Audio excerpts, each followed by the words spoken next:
They was up so, paburn test ko subong sa ngapon niya, gin-build niya. They wipe power lamp. Ang purpose to test sa kadugayon niya pun masunog or mano ang circuit niya sine. So, bilhin ko ni sagwa para nga safe siya. But, as of the moment, wala na siya ga init. Susubong, biid rin sa amon. So, muna sa masanag siya. So, bilhin ko ni sagwa. Basta buwas. Your open check, 7:11 a.m. na. Nag-start ko kahapon, burn test, siyang ng DIY solar lamp. And, ano na siya?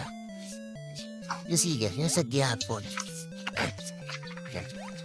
So, for almost 12 hours, siga gihapon natin, solar lamp.